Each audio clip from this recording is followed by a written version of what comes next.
And John Holt, ever present. Oh, recording in progress. Good. Before commencing with the lecture, I wish to acknowledge and honor the Indigenous people who were first to inhabit Chebig, forest fields and forests, and fish its waters. You will find, those of you who are here, at the entrance to the hall, a donation jar if you wish to support the efforts of the Historical Society. Any questions you may have will be addressed following the lecture. Those zooming in are asked to type their questions in the chat box and select to everyone. Tonight's lecture, The Underground Railroad, Retracing the Tracks, will be delivered by Pamela Cummings, born and raised in Portland, where she attended Portland Public Schools. She is the proud mother to 2 adult children and serves as president and director of educational programs at the Abysinnian Meeting House in Portland. At this time, it is my great pleasure to introduce to you Pam Cummings. Thank you. Thank you. You may have one more thing to do.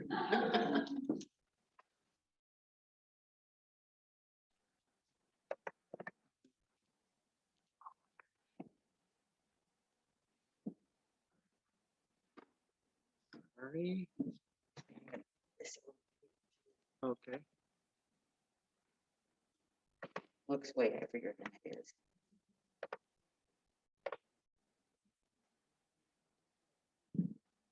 How's that look, John? Okay. We have a full system. Ta-da! We're here. Good evening, and thank you for allowing me to join you this evening. What incredible boat ride, discovery. I'm from Maine. I've never been to Cousins Island, number one. That was delightful. But everybody said this was the big hurrah here, that it was an absolutely lovely island. And I'm sorry that I didn't have a longer chance to look at it, but for sure, it's on the agenda to come back and look at it. It certainly is beautiful here. I mean, really developed to my surprise. So thank you for having me this evening. I'm here to speak with you about retracing the steps, the Underground Railroad here in Maine.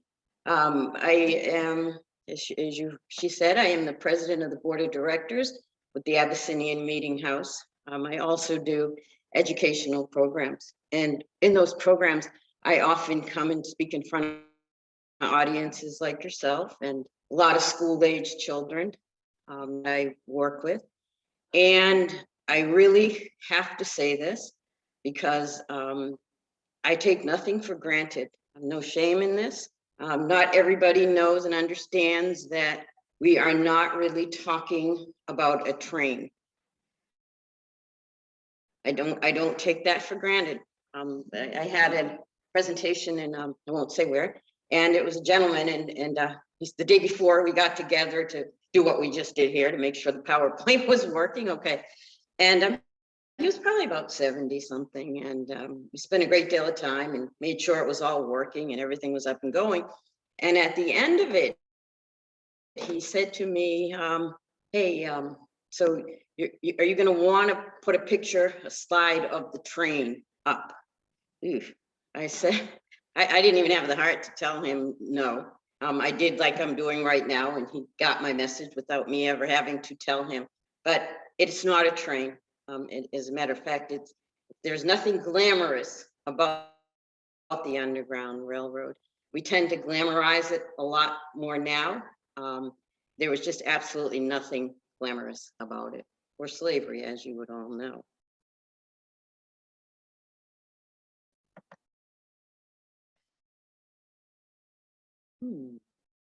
Skipped over slide 2. There we go. And slide 2 states, we hold these truths to be self-evident, that all men are created equal, that they are empowered by their creator with certain inalienable rights. Among these are life, liberty, and the pursuit of happiness. And yet, in a land whose very fabric is woven from the threads of freedom, 2 million of its citizens existed in slavery, without any hope. So that I can break it down so that you really understand what that 2 million looks like in today's terms. So back then, when we were defining 2 million, 1840, 1850, the population was quite different in America then. And these people were beaten and distraught and wanting to find ways to get out, but it was a highly organized system, slavery in itself. So it was really hard, very hard and impossible for people to escape. But in here, when we have the 2 million, I would like you to know that that 2 million back then was in 1820 would have been less than, or today, that number is less than 2% of this population. Because now we're at about 300 million, right? And then it was only 2 million, which translated to today would be a quarter of the population, 20 to 25% of the people in the United States of America were living under conditions of slavery. And when I read those, it's like, ooh, you know, you don't realize how great that it really was. The Underground Railroad is a well-coordinated system and network of people secretly operated using codes for the purpose of moving fugitive slaves from one station on their way to freedom in Canada. And this really is, though we tend to talk about civil rights being in 1960, when in fact, the Underground Railroad was one of the first civil rights acts in this country. And so it was gruesome, as I've said before. And I'm going to take my notes away because I do so much better without them than I do with them, because I can speak from my heart as opposed to my notes. But the reason that everybody was on their way to freedom to Canada is because the Fugitive Slave Act began to take place. Slavery, slaves were owned by men and people who everything that they owned was in these people. These people only had one outfit, one or two outfits. They lived in homes, the food was provided, everything was provided by this one owner. And so if he lost one of his slaves, everything that he had was gone. So you can only imagine he worked overtime very hard to keep the slaves that he had. And what the Fugitive Slave Act law says is that these runaway slaves, if you got to Portland and you were found, you were sent back. You had to be sent back, and there were people actively looking for these slaves. They had their description. As I said, they knew what they were wearing. They knew the clothes that they had on. They just didn't know where they were because they were all under this highly secretive organization of the Underground Railroad. And the Underground Railroad was a combination. We could actually stand to learn a lot of lessons from the Underground Railroad today, because it was really accomplished Black people, accomplished white people working together for the common goal of destroying the evils of slavery. And it just shows what really happens when people work together. They work together for a common goal, a common cause, and they were able to do great and mighty things rescuing these slaves. They used codes and terms. On here, you see that it says that they are moving fugitive slaves from station to station. Stations was a name of the houses. And the reason that the Underground Railroad is called the Underground Railroad, or the railroad, is because in America, they were just developing the railroad system. So they took a lot of the terminologies used in the railroad system so that they could speak openly and plainly about their this organization that they put together, and nobody knew one way or another what they were talking about. So when they were together and they'd be talking about moving them from, they could speak openly like I'm speaking to you about moving them from station to station. And that would mean from the place that the house that they were in to the next house that they were going. They used words like cargo. Cargo would have been the actual slaves themselves. The tracks, those are the routes in which the runaway slave was taking, or that they were using to lead and guide the slaves to and from. They used secretive songs also. Secretive songs like Wade in the Water. And when they'd start singing these songs as they were running away, and if they heard Wade in the Water, Wade in the Water, they would jump from the tracks that they're on. It meant get off of the track that you're on, jump into the water. Don't worry, stay there until a rock, or you hear two rocks or whatever the signal was that they had. Then you can get out.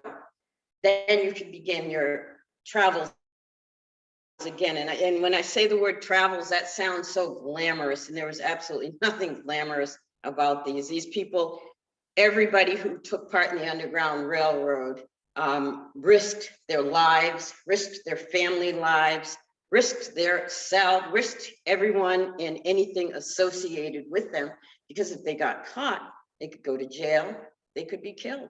Their family members could be killed as well. So everything, again, was kept secretive. And oftentimes, and I'm sure in this audience, in all audiences, everybody always says, oh, my cousin has a house and it was here. And they said that they had, slaves here and held them, the fugitive slaves. Can you tell me a little bit about it?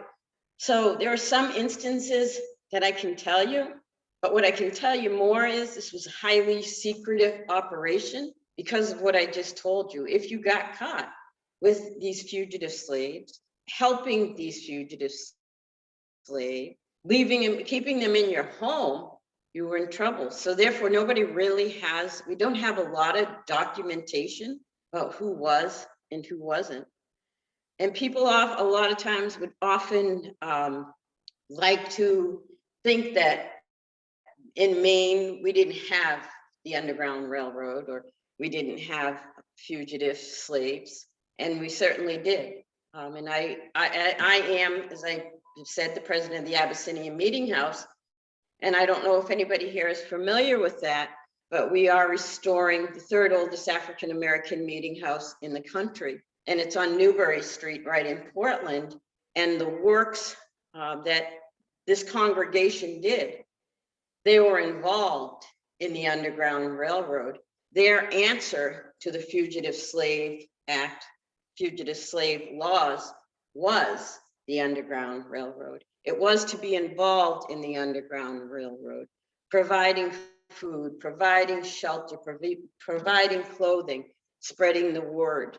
The people in the Abyssinian Meeting House did an awful lot because, again, in the second part of this, it says, on their way to freedom in Canada, because it wasn't good enough to get to Portland. And Portland certainly, because of the proximity of the Abyssinian Meeting House, it's close to the water and it's close to the tracks, but we'll focus mostly on water because that's how most of them were transported. Because back then, the Black people, men, were allowed to work in shipping, boating, mariner industry, and they had very good jobs there. And particularly the ones with the Abyssinian Meeting House, they had active list of the boats that were coming in and out. They knew the goings and the comings, so they were able to orchestrate with oftentimes Quakers, because it was the Quakers who were the abolitionists. They worked with the Quakers to help and provide whatever it was that they needed.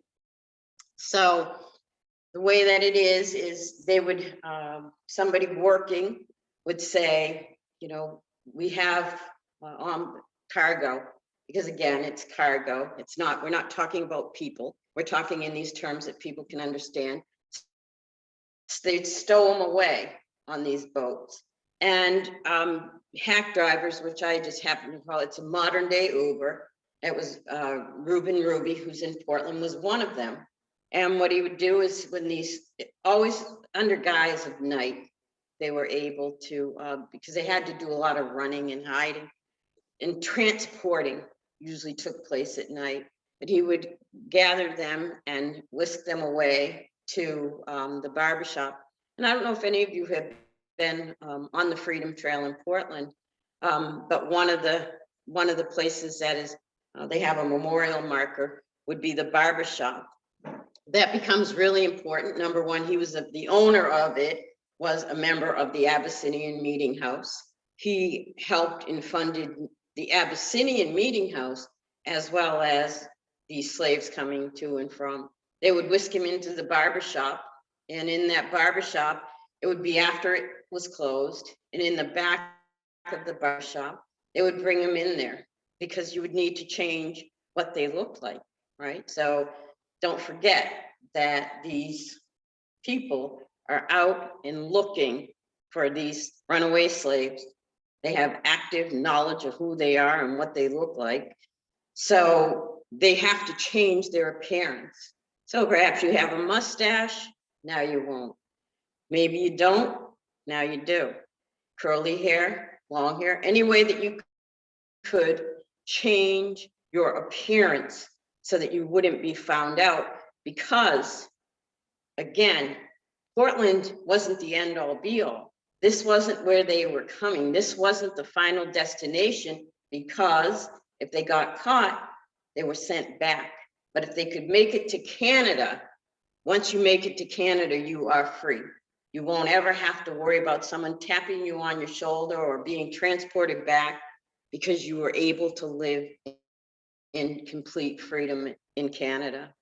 So they changed their appearance and then whisk them on to the next, which could be a secondhand clothing store. So what's happening in these clothing stores is a couple of things. And again, if you take the Freedom Trail in Portland, so sometimes people thinking, really all this was going on in Portland? Yeah, in plain sight.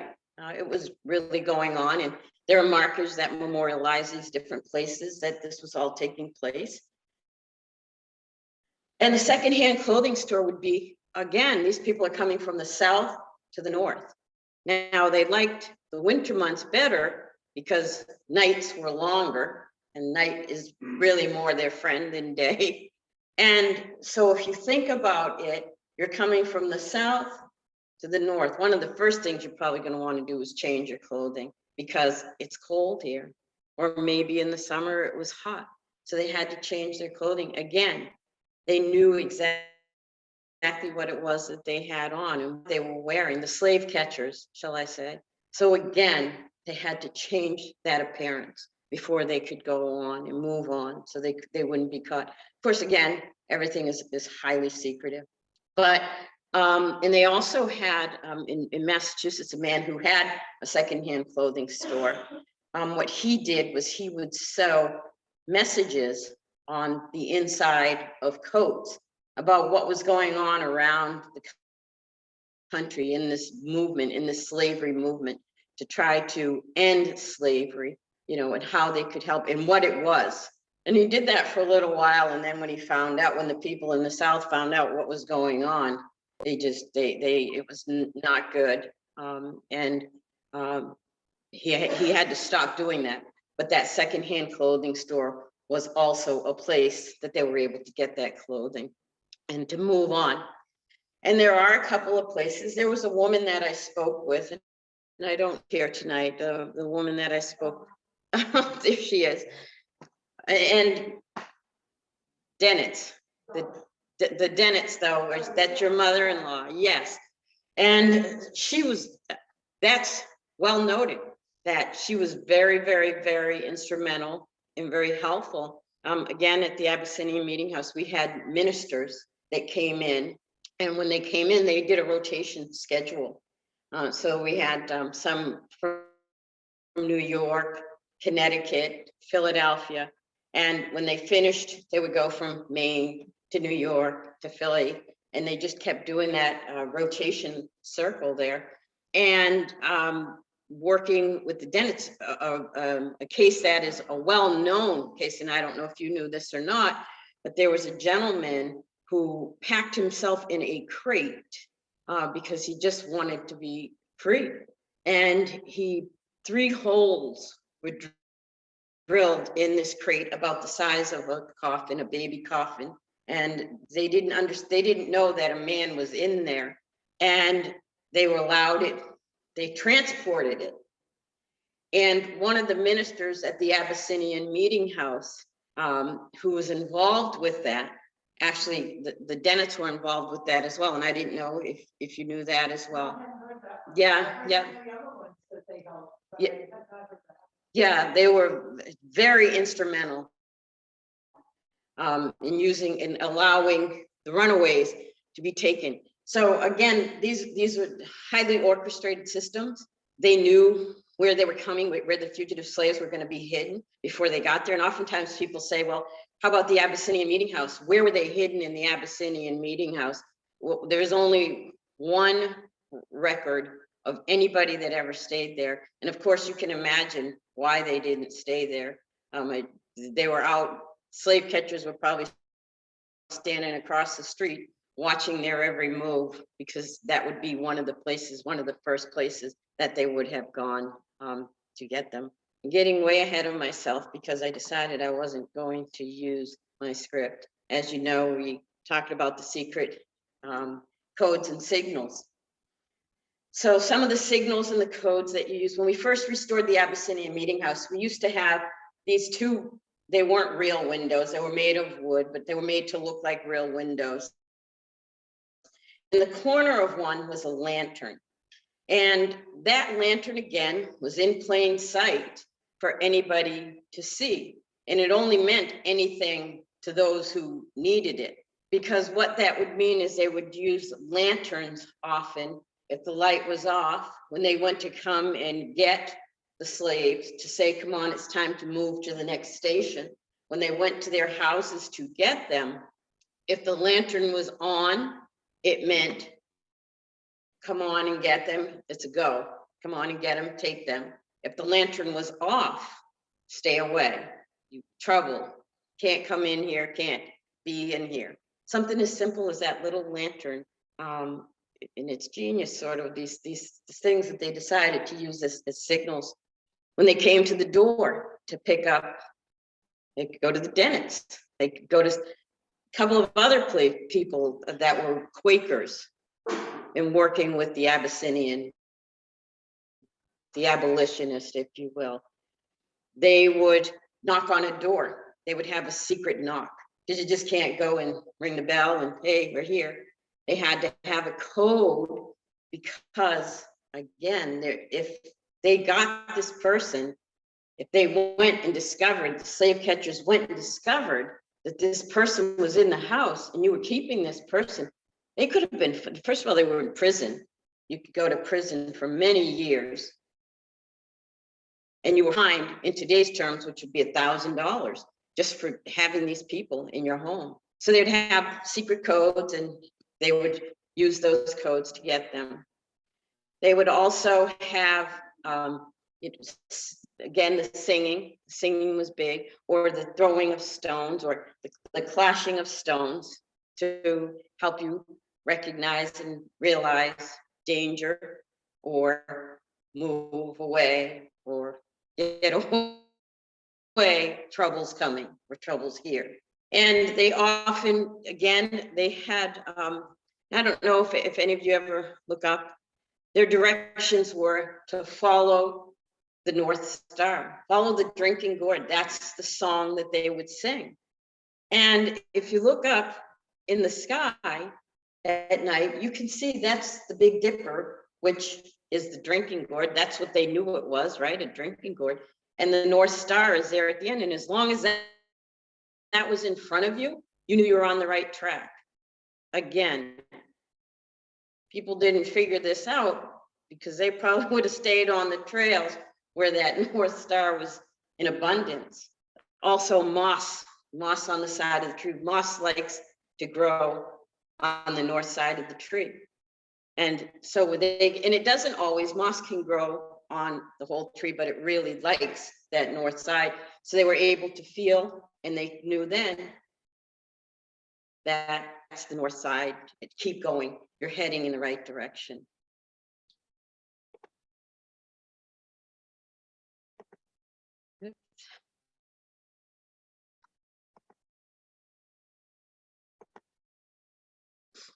And so on this map that I have here for you, this is sort of, not sort of, these are the different routes that they took.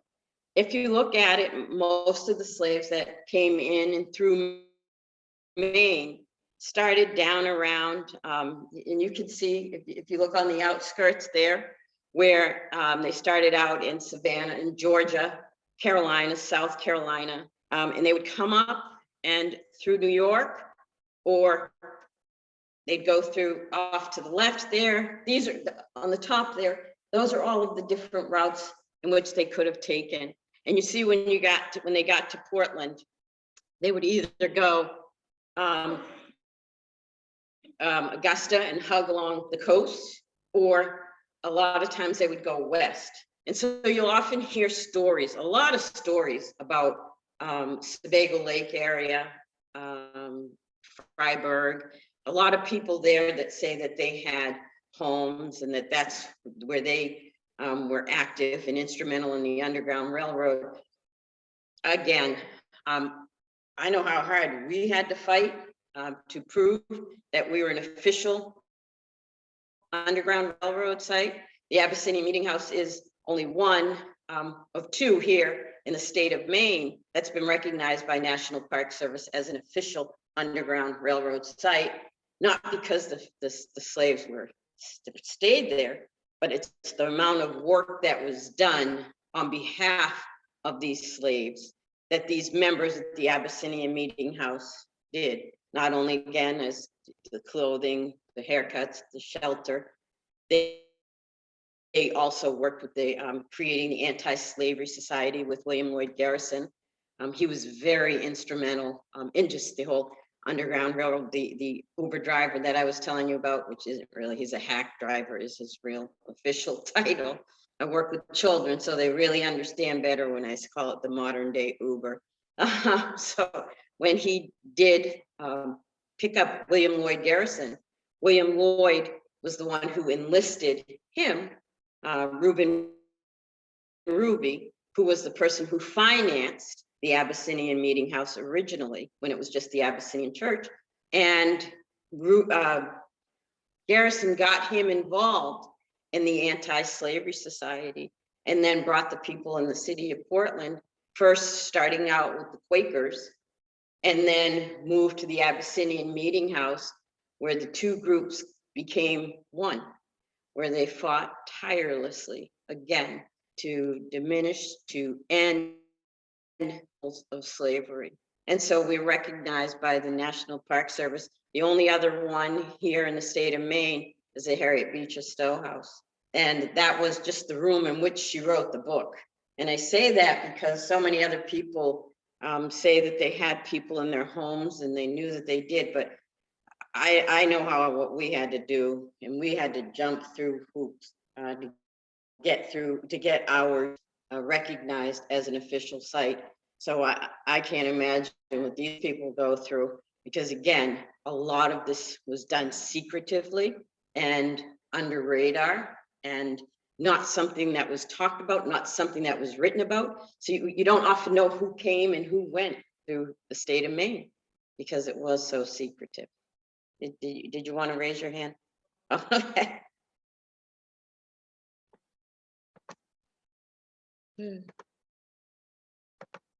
This doesn't want to move. So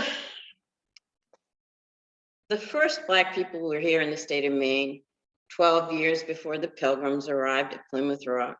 Maine's first doctor, may have been a Black man. And the nation's first Black lawyer passed the bar and began practicing here in Portland.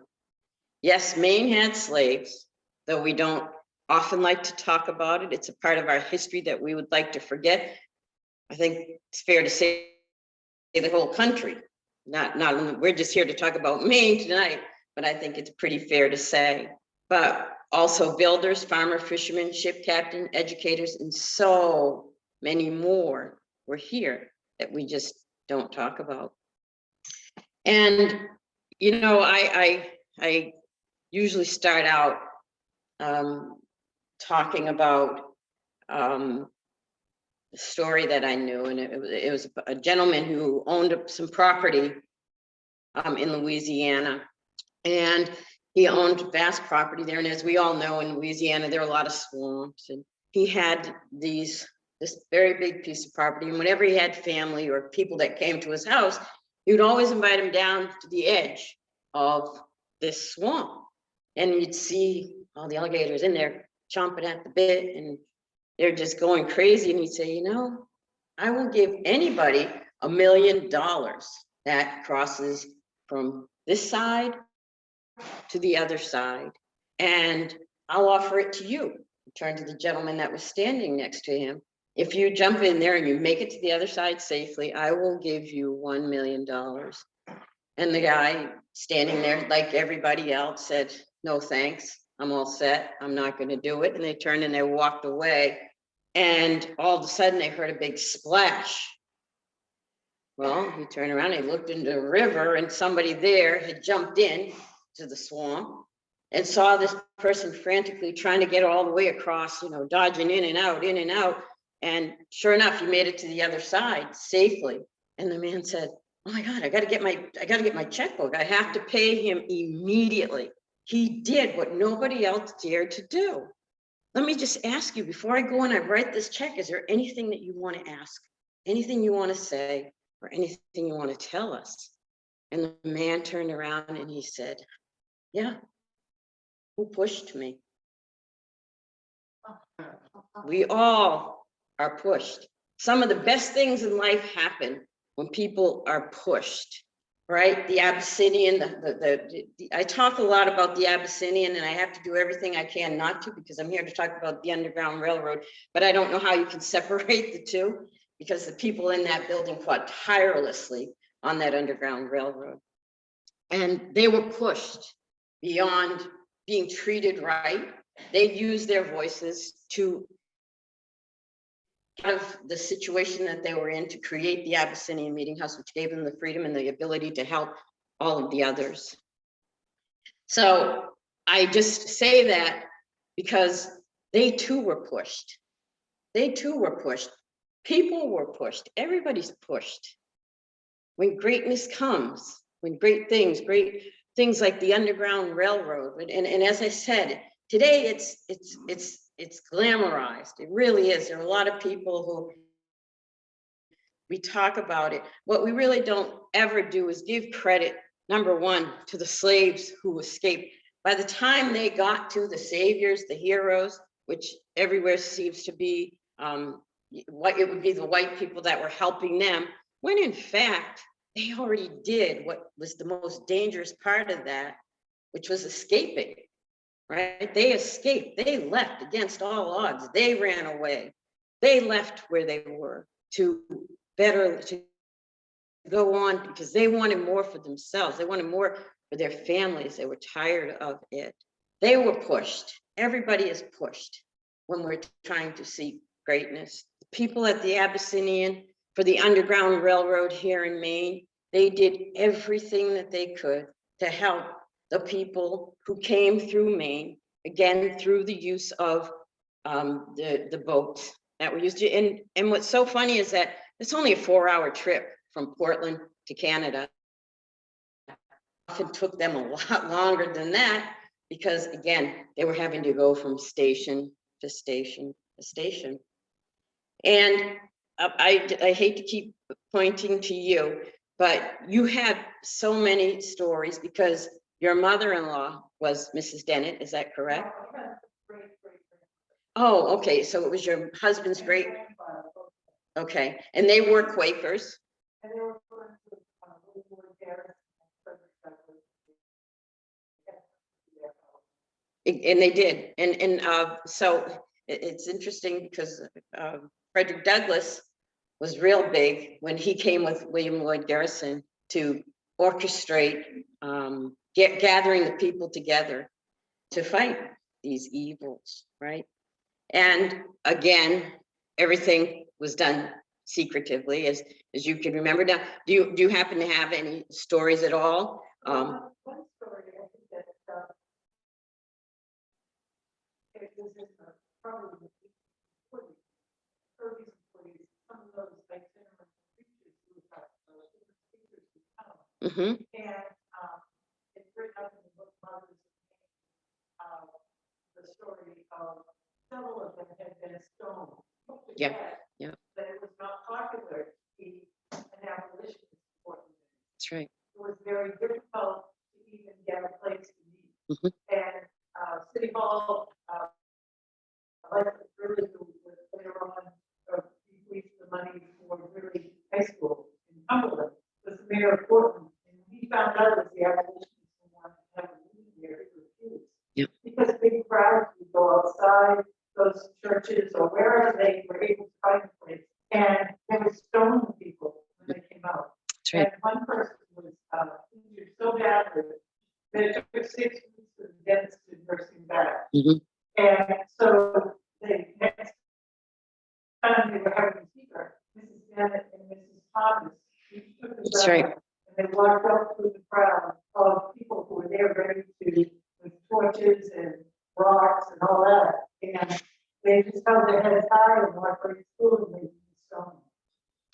And that's interesting because William Lloyd Garrison, and one of the places that's got a marker in the city of Portland on the Freedom Trail, is the Quakers across from the courthouse in Portland, was where they had a meeting there for the first time when William Lloyd Garrison came in. And it got to be so bad that night that the women got together and ushered him out, which was probably Mrs. Dennis. It was them. And going forward, William Lloyd Garrison wanted to give women their own voice. He fostered that. He encouraged that. He promoted that. He gave the women these opportunities and chances. And he had to be taken out of there because to be an abolitionist, to come with the message again, we've got to end this slavery. We've got to change things. We have to, understand that these are people. When it came time for those changes, people didn't just readily accept them. They really fought hard against them and booed him out, if you will, stoned him out. And it was the women that saved the day. And then they became known as Garrisonians after him because he gave them their voice and wanted them to use it. And then they would use it to go to conferences in Europe. We had a lot of people working with the Anti-Slavery Society and going to meetings over there. The people in the Abysinnian were very globally minded people. So they were aware of the ministers. They were college educated, which when you think about that in 1830, 1840, that wasn't something that there was a lot of, but every minister that went through there was, again, the group that I told you about that they cycled through, they were all college educated. So they were all friends. They all had somebody in different parts of the world who were actively involved in the Underground Railroad, who were actively involved in ridding the world of slavery. So they knew somebody who knew somebody who knew somebody, and that's how they were able to the craft, the crate that was sent. That's how the dentist got involved as well, because it was the minister here that knew of them, and he involved them. And so that is pretty much it. The Abyssinian Mayhouse that I continue and keep talking about, that I try hard not to talk about. And but again, I can't talk about what went on the Underground Railroad in Maine without talking about it, because it's the people here that started the Anti-Slavery Society. It is the people here that orchestrated those trips. And it was in one of those windows right there to the right that we used to have the little lantern, the little candle that symbolized the light was always on. But since then, these are wooden windows. No, those are actually the newer windows. But for many, many, many years, they were wooden windows. But it was really important to us that we had that symbol there. And so that's kind of what I wanted to tell you about the Underground Railroad in Maine. Good news is it was here.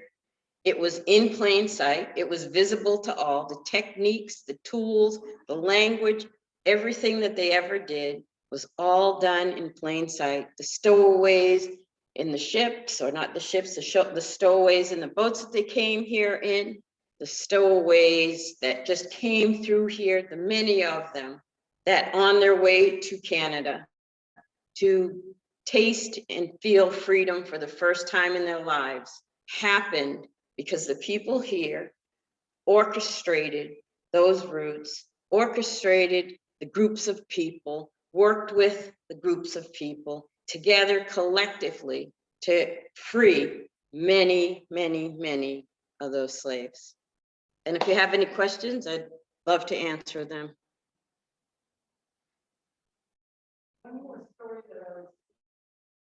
Yeah. Yes, that's who it was. Mm-hmm. And she and her husband dated, and she was almost white. Yep. So she pretended to be a male and dressed as a man, and her husband pretended to be deaf. And he was working for her. Yep. That's how they somehow worked their way all the way to Portland. That's right. And that's another one of the ones that the Dennets helped. They stayed in their house, and then they got them down to the waterfront. They then went on a boat to Canada, and from Canada to England. And they were in England for many years, and she wrote a book about it. And that's how we know for sure that they were involved in the Dennets. And then later on, she went back to Georgia, and she taught young students. She wanted to help the kids after the Civil War. And in the 1870s, she actually came to Portland.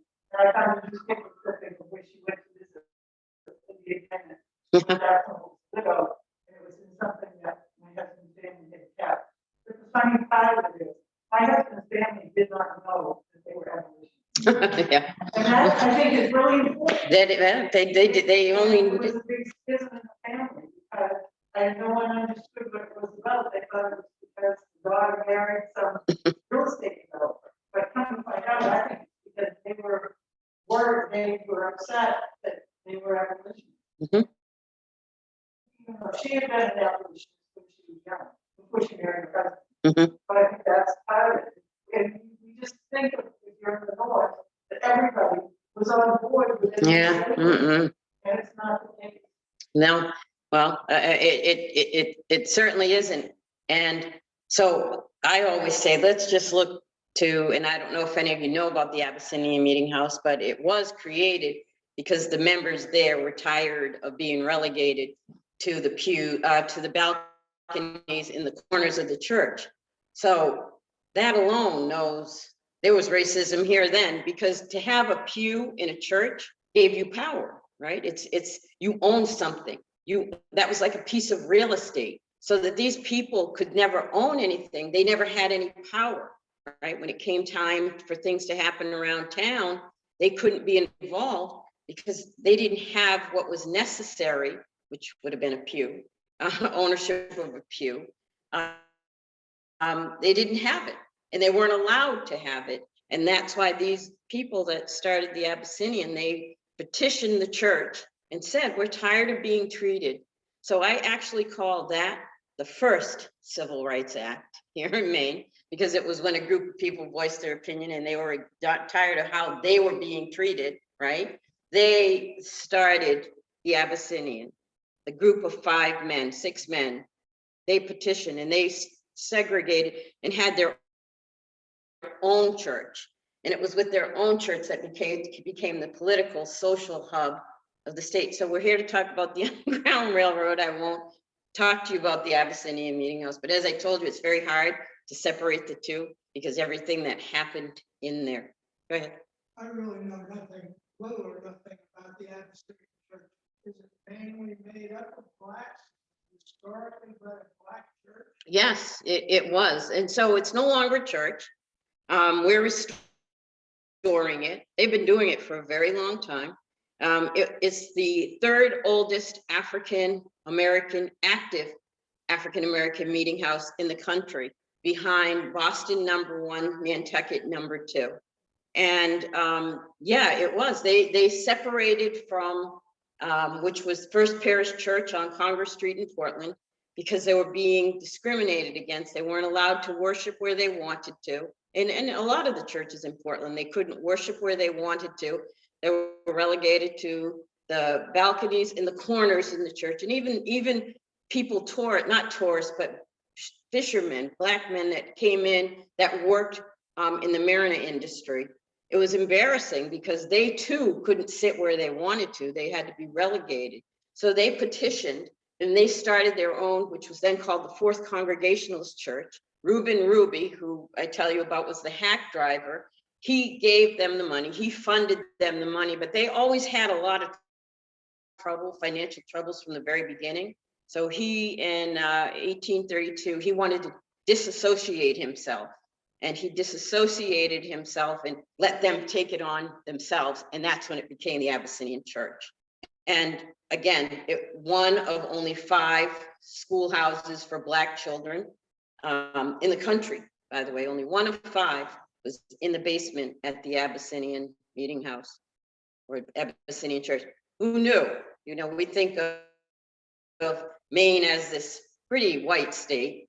I grew up here. There's a whole lot more color now than it ever was when I was growing up. But we think of it as this really white state. But my God, when you think about what these people in this building did with so few, kind of blows your mind a little bit at what they accomplished. They had schools. They taught children how to, music lessons were there. The anti-slavery societies, societies for women, the slave work they did. It's just, they did incredible work there. And, you know, we just recently got, for 25, 30 years, they've been struggling to restore this building, to get it out. And it wasn't until Black Lives Matter that everybody decided Black lives do matter. Everybody's life matters. But in this situation, I'm just talking about, because we have this piece of history in the state of Maine that our children can learn from and become better people. We have this piece of history that you can learn, and it's never too late. We can all learn our history, and from that we can grow. And it's sort of like, say, well, you know, why do we want to know about Black history? I guess for the same reason I used to say, why do I want to know about algebra? I'm never going to go to the store and ask for X plus Y bread.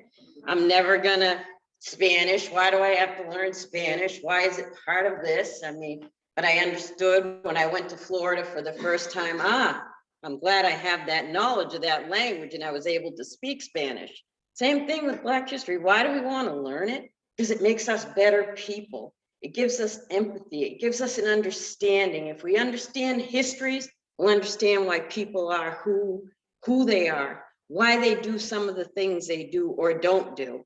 So it becomes really important. I would encourage you, and I tell everybody, it's Black history, but learn it,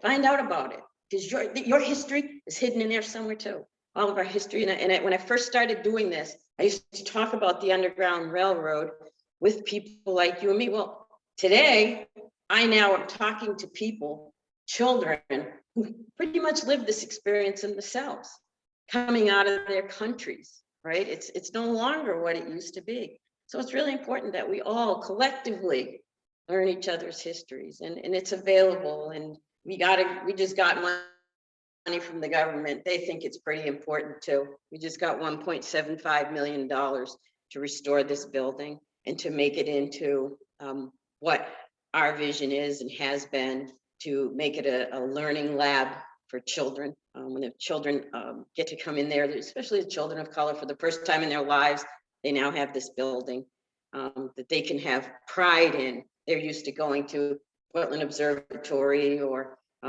Tate House or Victorian Mansion. And for the first time, they're bringing their school-age peers in with them and saying, this is our history. There were people doing great things.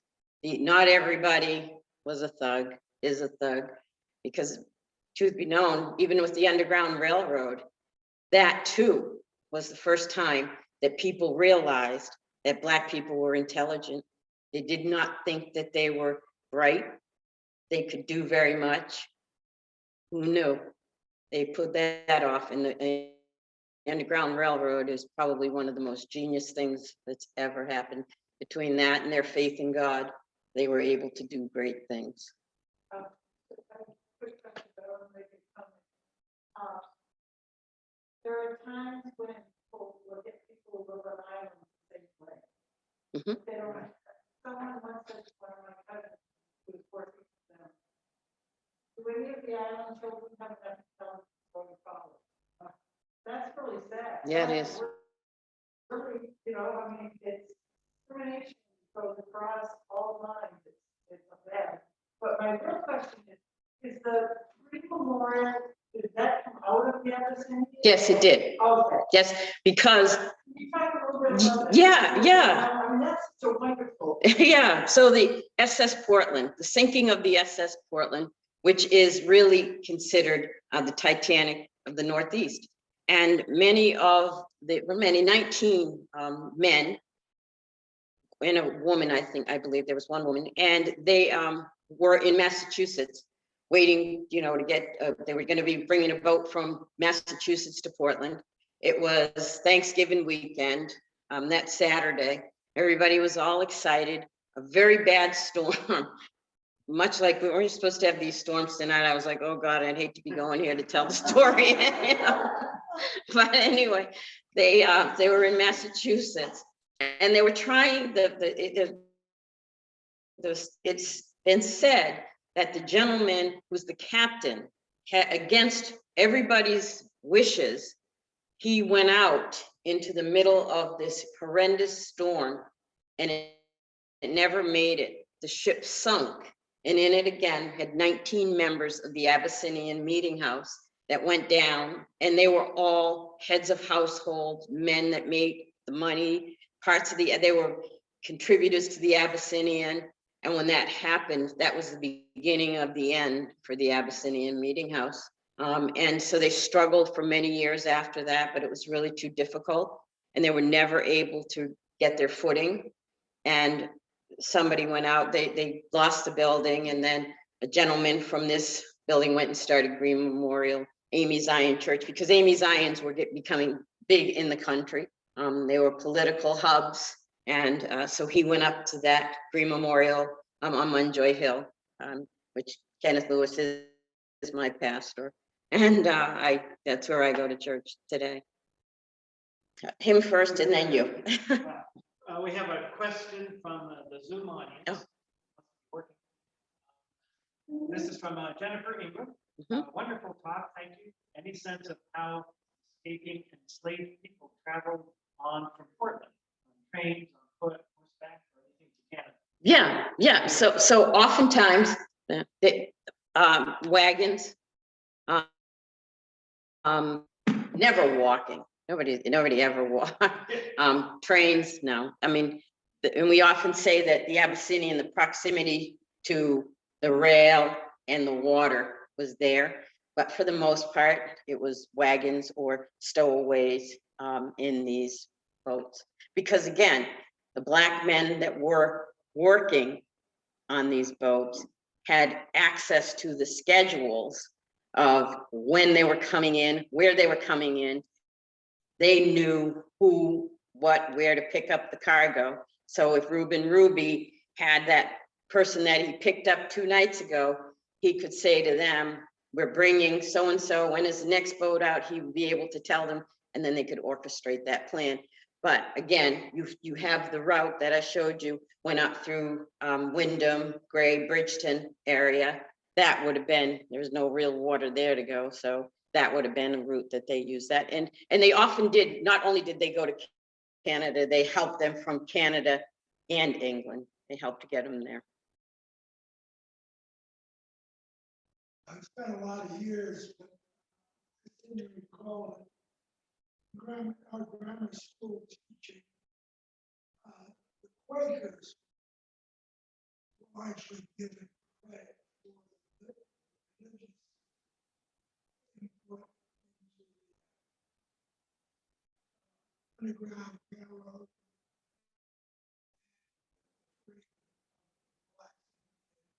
Areas where the Quakers were the Abyssinians mainly in Maine. Well, so that was because it wasn't a group. So like Green Memorial is part of AME Zion churches, which are all across the country. There is an Abyssinian Baptist church in New York City. That's not related to this Abyssinian. This is on its own, of itself, by itself. They were a part of the First Parish Church in Portland, and they just didn't want to be treated the way they were aware. They were now aware. There were people, churches in New York and Philadelphia that were able to give them a blueprint as to what churches would look like and how to build them and how to make them. And they were able to petition the church and start their own.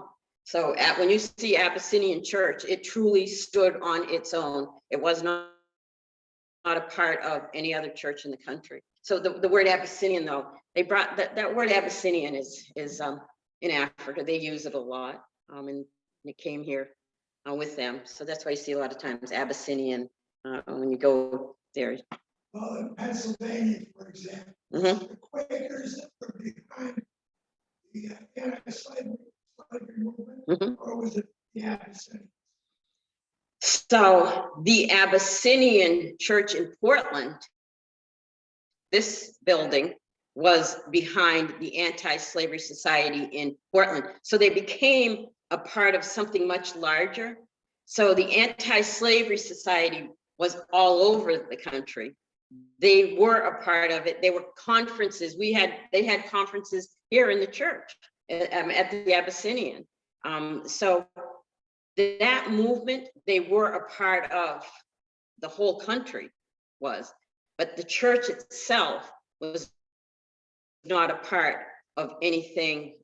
It was a church unto itself that had organizations or committees or different parts, different people operating differently in different parts of the church. But the church itself stood on its own when it separated from the First Parish and became the fourth Congregationalist church here in Portland. That answer you? Maybe not. No, I want to answer you, so.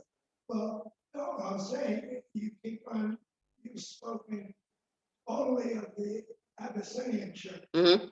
How about the Lutheran church or the Quakers? Are they not important in the Underground Railroad? The Quakers were highly instrumental.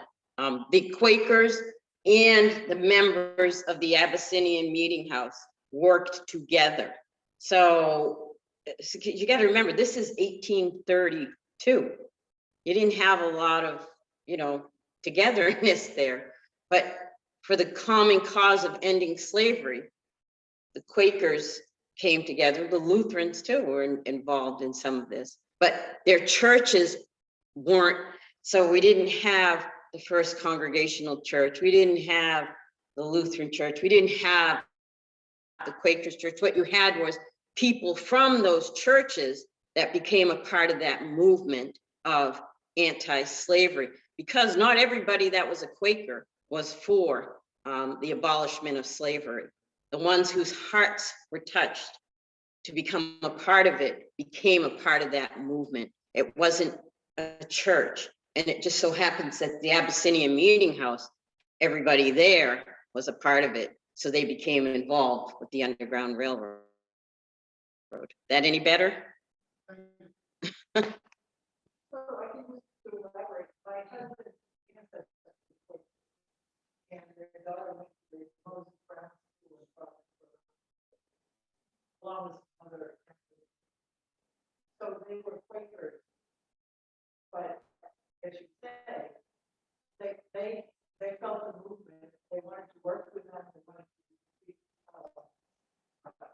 abolish slavery, but not all their friends felt. Right. Yeah, not all Quakers. So it wasn't like a Quakers movement. Not all of them felt like slavery should be abolished. They fought they even fought against amongst themselves. We shouldn't be involved in this. We don't want to be involved. And again, this whole thing was really, I mean, and it's much, it's just one of those, I mean, God had to touch your heart or something, because you just didn't all of a sudden decide that you wanted to be involved in this. You had to have a passion for helping people. You had to see, and often when William Lloyd Garrison came to town, at Fessenden, who was a member of Portland, Maine community, he was all for slavery until he heard William Lloyd Garrison speak that time at the Quakers Church by the courthouse in Portland that night when the women had to usher him out. And he, for the first time in his life, saw the light and decided this is wrong. And he converted him. So that was sort of the momentum. You tried to tell people what was going on, to help them understand the evils of it and why they should and shouldn't be doing. And then they were just converting them, probably one person at a time. It wasn't groups and churches of people. It was abolitionist, again, William Lloyd Garrison, who just despised it. And he took it upon himself to go out and to educate people to the evils of slavery and why it was necessary to end this.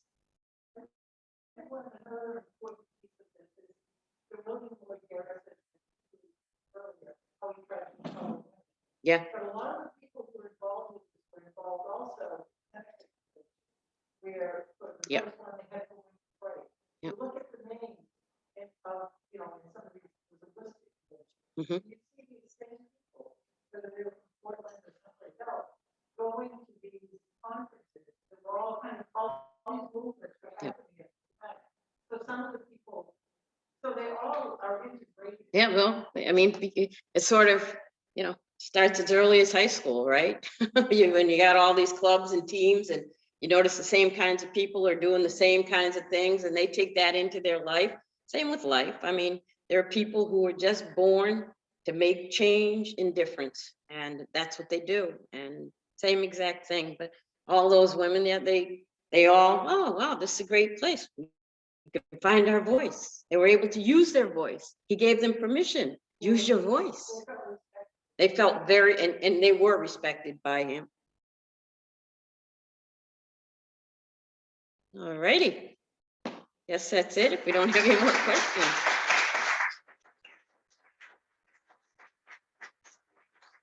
Thank you. Thank you very, very much.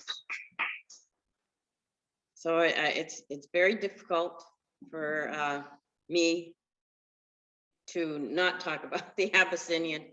So I hope I didn't go too far, but it's really impossible to tell you about the Underground Railroad and what went on in Portland without telling you about the Abyssinian, because they're the people that orchestrated. It's right there that it all happened. So I have to tell you. Well, so we do usually, but again, we got $1.75 million to get it done. So we're gonna get it done. And when we get it done, yes, it will be open to the public with exhibits. Yeah. Yeah, so it is, but it isn't. And I'm gonna tell you why it isn't. And I take a great deal of pride in being a Cummings, because my dad's family has done some great things in the state of Maine for a very, very, very long time. My mother's family as well. My mother's from Canada, but my mother's mother is from Canada, but her dad is from the Bath and Brunswick area. And his family did some really great things too. So you have my father, who comes from a great family, who's always done great things to help people, the betterment of people, and you have my mother's family, and you marry these two people who have these 4 children, who 3 of them have these voices that are awful, to be honest. We work together, all 5 of us on the Abysinnian meeting house. And as I said, my mother and father always taught us, they gave us a voice, and it was to use it. It was to use it to make this place a better place when we leave than the way we found it. That's what we do. That's what we're doing with the Abyssinian. And I'm really excited to have the money because we now get to show you what we've been so passionate about. My sister founded the organization 30 years ago, and drips and drabs of money have come in. And I touched on it a little bit, but it wasn't until Black Lives Matter that really the whole country began to take a look inward. And when they took a look inward, they were like, yeah, she's right. They were on the steps at City Hall chanting, Black Lives Matter, what are we doing? We have this building here, and these people who did all that they did, if they matter, let's make this happen so that we can teach our children, we can teach everybody, tourists. That building standing undone for 25 years said a lot more about the people of Portland and the offices and the governors and the senators and the politicians to tourists who came. It looked like it didn't matter. But when Black Lives Matter, it's the whole climate of the country changed. King, Collins, and there was one more, King, Collins, and I'll think about it, Shelley Pittengree, that fought tirelessly to get this money from the government because they understand how important the Abyssinian Meeting House is, not just to Maine history, because we're part of US history. And we as citizens here need to know what happened here, because a lot of this hasn't been taught. I told you, I grew up here, I didn't know about it. I didn't learn these things. And so it becomes really important, again, to helping everybody understand differences and people and empathy and sympathy and all those good things that make good people. So my family has been doing it, but I don't like to necessarily, because they focus too much on our family, and there have been so many other great people that have helped us, and we didn't do it alone. And sometimes it feels like we are. But we have Mrs. McKenzie's been there for a very long time. Janet, we lost Joanne. Everybody's aging out sort of now, and that's why I'm so anxious to get it done. One of the gentlemen who's on the board, he went into hospice. Somebody on the building committee had a stroke. My dad, he had a bad fall. So it's all these people that have been waiting and fighting so hard. I just can't say that it's just a Cummings thing, which everybody likes to say. I'll tell you, we've worked pretty darn hard on it and at it, but it hasn't just been us. Thank you, though, for saying that. I guess that's it. Thank you for everybody for coming.